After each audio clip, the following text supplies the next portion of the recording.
Halo teman-teman KLI. Untuk menjawab banyaknya inbox yang masuk perihal masalah kacer bagong atau kacer bedesi, itu karena apa Om? Karena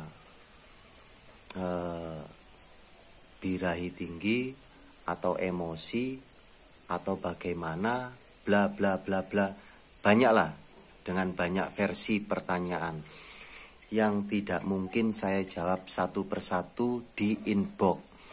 Jadi saya punya pemikiran, akhirnya saya jawab di video agar semua bisa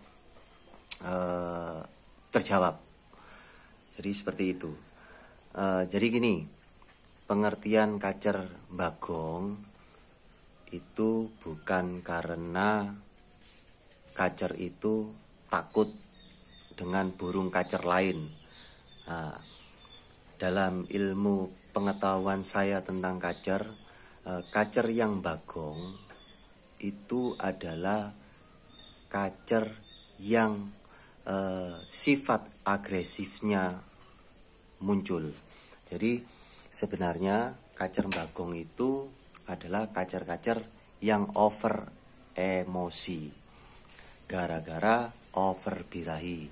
Jadi bukan karena takut sama kacer lain, bukan, pada saat digantangan. Karena apa? Saya sudah sering mencoba, atau kalau kalian tidak percaya atau kurang yakin, boleh dibuktikan. Kacer yang bagongan kalian campur jadi satu di kandang umbaran dengan kacer yang tidak bagongan. Hasilnya pasti yang tidak bagongan akan dibunuh atau diserang. Jadi gitu. Jadi makanya banyak kacer bagong yang disalah artikan gitu loh. Jadi di sini saya bukan untuk menyalahkan atau apa. Di sini kita hanya meluruskan ya. Bagi yang kurang paham boleh dicoba. Jadi pengertiannya seperti itu kurang lebih. Kacer bagong itu kacer yang emosinya tinggi, atau kalau kacer bagongan itu gampang-gampangannya, kalau untuk pengertian kita simpel aja ya. Kita simpel aja untuk mengartikan. Jadi gampangnya kacer bagongan atau kacer bedesan itu adalah kacer yang temperamen tinggi. Makanya kacer bagongan itu rawatannya harus tanpa kerutu, jangkriknya juga harus dibatasi gitu. Terus kalau yang diternakan itu juga, kenapa kacer yang diternak itu masih bagong? Sudah pasti bagong. Karena apa? Di kandang ternaknya, ketika dia sama betina, berdua sama betina, itu dan di situ sudah ada sarangnya, iya kan?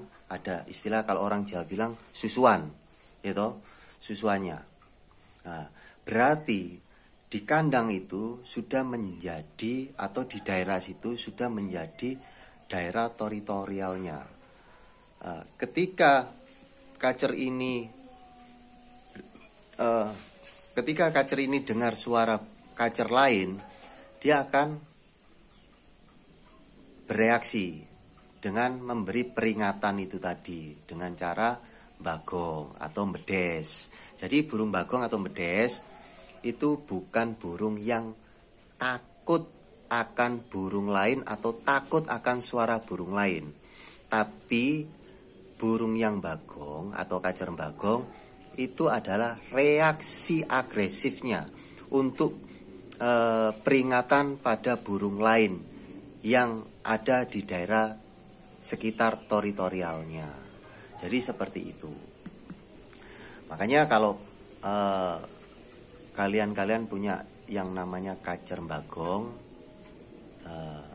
perawatannya harus minim itu. Jangan dikeroto. Kalau dikeroto akan tetap bagong itu. Kalau burung yang nggak berani atau burung yang takut akan burung sejenisnya atau takut dengan burung yang lain atau kacer kalau takut hampir sama dengan murai batu, dia nggak akan bagong, tetapi dia akan nyosok ke bawah dengan bunyi cier cier cier cier cier cier itu. Tapi jarang sekali untuk kacer. Tapi untuk murai batu sering terjadi. Nah, kadang-kadang murai batu yang takut akan burung murai lain, dia akan turun dan tidak mau bunyi. Bukan turun nyosok-nyosok, bukan. Turun dengan intinya gini, turun ingin bersembunyi gitu.